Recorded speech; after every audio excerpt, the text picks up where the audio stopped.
टकरार का ये विषय बन गया है और इस पर एक बार फिर क्या धनंजय गिरि जी, एक बार फिर संविधान के नाम पर ही फिर मौका मिल गया है विपक्ष को आपको घेरने का। पूजा जी, आज संविधान दिवस के 75वें वर्षगांठ पर चैनल पर, पैनल पर और देश की तमाम महान जनता को हम बहुत बहुत बधाई, शुभकामनाएं देते हैं। संविधान दिवस पर अपने तमाम महानायकों को भी नमन करते हैं जिन्होंने दुनिया का सबसे बड़ा संविधान रचकर हमें दिया। दुनिया टूटती बिखरती रही पर संविधान हमें सजाता और संवारता रहा। यही कारण है कि हम दुनिया को लोकतंत्र का आज पाठ पढ़ा रहे हैं। 2 वर्ष 11 महीना 18 दिन लगे और भारत माता के अनमोल रतन, अनमोल माणिक्य बाबा साहब डॉक्टर भीमराव अम्बेडकर के स्तुत्य योगदान को प्रेरणमय और प्रेरक मानते हुए हम उनको नमन करते हैं जिन्होंने हमें संविधान दिया। बाबा साहब के दिए हुए संविधान की ताकत ही है कि आज 5 पीढ़ियों से चांदी का चम्मच लेकर पैदा होने वाले चाय की केतली के सामने खुद को लाचार पा रहे हैं, बेचारा पा रहे हैं। और कांग्रेस संविधान की धज्जियां उड़ाती रही। कांग्रेस ने संविधान का सम्मान किया कब है? सबसे बड़ा कलंक 1974 का है, जब संविधान को भंग किया गया, आपातकाल लगा दिया गया।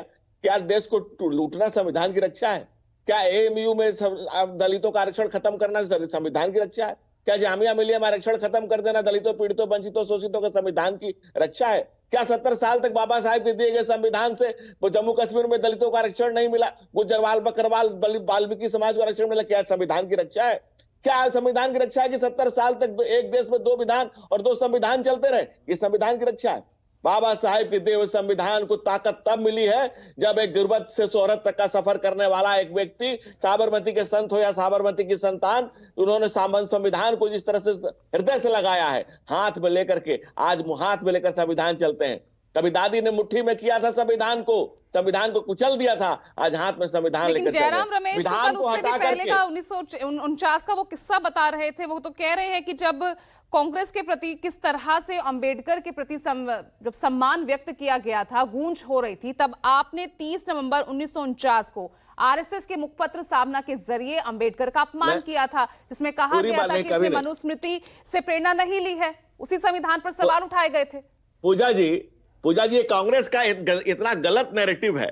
आप मुझे बता दीजिए और कांग्रेस का कोई नेता बता दे, मैं चैलेंज करता हूं, क्या भारतवर्ष में कभी किसी राजा ने, चाहे राम हो, कृष्ण हो, चाहे बाबा साहब, चाहे कोई भी हो, चाहे अंतिम हिंदू शासक हो पृथ्वीराज चौहान, किसी ने भी पूरे इतिहास में हजारों साल का इतिहास है, लाखों साल का, क्या कभी किसी ने मनुस्मृति से शासन किया है? ये कांग्रेस के सो कॉल्ड बुद्धिजीवियों का फैला हुआ आडंबर है।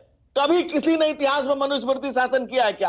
आप कांग्रेस ने बाबा साहब का क्या क्या अपमान नहीं किया? बाबा साहब को गोंदिया से चुनाव हराया, उनके पीए को उनके खिलाफ टिकट दिया, पंडित नेहरू गए हेलीकॉप्टर से प्रचार करने, बाबा साहब संविधान सभा में न आ सके, इसके लिए क्या क्या नहीं किया? काका कालेलकर की रिपोर्ट को किसने ठंडे बस्ते में डाला? बीपी मंडल की रिपोर्ट को किसने ठंडे बस्ते में डाला? राजीव गांधी ने पूरे जीवन में सबसे लंबा 1 घंटा 40 मिनट का भाषण दिया, किसके खिलाफ दिया? आपने भी सार्वजनिक नहीं किया ना, फिर आप ये भूल जाते हैं, इतना पीछे इतिहास में चले जाते हैं। तो रोहिणी कमीशन की रिपोर्ट तो आपने भी सार्वजनिक कही कि जो सवाल वहां खड़े हो रहे हैं वो जवाब आपसे भी नहीं मिले। पूजा जी, आपको मैं एक ऐतिहासिक फैक्ट बता रहा हूं। रोहिणी कमीशन की रिपोर्ट आएगी, उस पर मंथन हो रहा है, राष्ट्रपति के यहाँ गया हुआ है, वो चीजें चल रही है। लेकिन आप बताइए, क्या विधान और संविधान में फर्क होता है? ना, हमारे यहाँ विधि का विधान कहा जाता है, लेकिन उसे तो सब जोड़ दिया जाता है। सब चाह रहा है कि मुझे हमें बोलने का मौका दिया जाए तो दीजिए, कोई डर नहीं है, कुछ नहीं है तो दीजिए मौका। मैं भी आपसे चाह रहा हूं कि आप मुझे बोलने का मौका दें, सवाल का जवाब लें, इस देश की जनता को फैक्ट पता चले कि ये मनुस्मृति के नाम पर जो नाटक कांग्रेस कर रही है, इतनारी पूजते रमनते तत्र देवता, ये मनुस्मृति का वाक्य है, इसको सारे लोग कहते हैं। लेकिन क्या मनुस्मृति पर कभी किसी ने शासन किया है? लाखों साल की संस्कृति में इस देश पर तो एक व्यक्ति का नाम बता दी।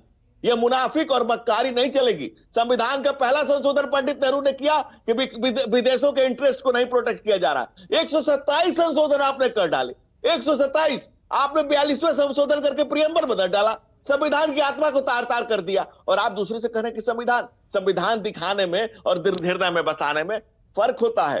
संविधान के नाम पर आप कांग्रेस ने जो कालाबाजारी की है, जो इस देश के लोगों को भ्रमित करने का काम किया, काट की हांडी बार बार नहीं चढ़ती है। इसीलिए आप जवाब दीजिए रितु चौधरी, काट की हांडी बार बार नहीं चढ़ती।